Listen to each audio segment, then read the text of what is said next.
Hello guys, we will see how to crack CTET in 1 month। सबसे पहले हम ये देखेंगे कि CTET में कितने पेपर्स होते हैं, उनका सिलेबस क्या होता है और सिलेबस में जो सब्जेक्ट्स आते हैं वो कितने मार्क्स के आते हैं। तो पेपर 1 जो होता है वो 1 to 5 यानी प्राइमरी लेवल के लिए होता है।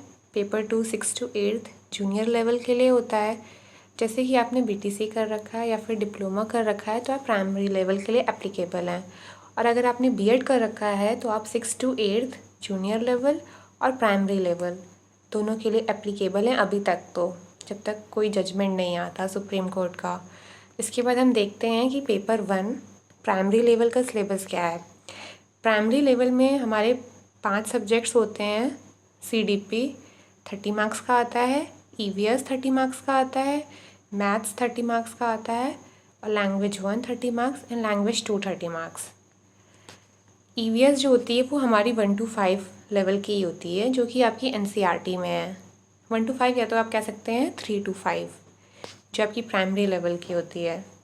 और जो मैथ्स आती है वो भी आपकी बहुत इजी ही आती है, जिसमें कि 15-15 जो होते हैं सब्जेक्ट्स की वो पेडागोजी होती है। CDP 30 मार्क्स होती है, EVS 30 मार्क्स में 15 नंबर की पेडागोजी होगी, 15 नंबर का आपका टॉपिक होगा।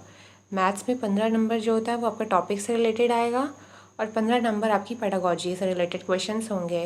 लैंग्वेज 1 जैसे आपने अगर आप हिंदी ले रखा है तो 15 नंबर में आपके पैसेज होंगे, एक पैसेज होगा, एक पोयम होगी और बाकी 15 नंबर के पेडागोजी होगी। लैंग्वेज 2 आपने अगर इंग्लिश ले रखा है तो इसमें आपके 2 पैसेज आएंगे 15 नंबर में, और 15 नंबर की आएगी आपकी पेडागोजी। इसके बाद हम देखते हैं पेपर 2 जो कि आपका वो भी 150 मार्क्स का ही आता है। इसमें CDP 30 मार्क्स आती है, और जो दूसरा होगा वो आपका सब्जेक्ट जो आपने B.Ed में ले रखा है।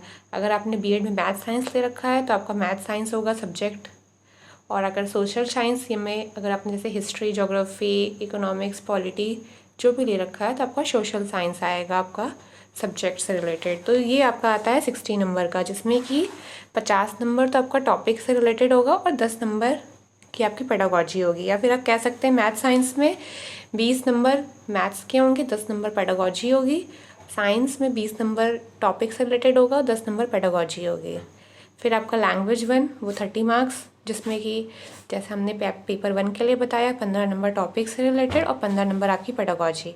लैंग्वेज 2 भी 15 नंबर आपके टॉपिक से रिलेटेड होंगे और 15 नंबर आपकी पेडागोजी होगी। इसके आगे हम आपको अगले वीडियो में बताएंगे कि आपको कैसे स्ट्रैटेजी बनानी है पेपर को कवर करने के लिए, ताकि आपके 100+ या 110+ नंबर आराम से आ पाएँ 1 महीने में कवर करके। अगर आपको चैनल पसंद आया हो तो सब्सक्राइब करें और बेल बटन को दबाएं ताकि आप आगे की वीडियोस देख पाएँ, और लाइक करना ना भूलें।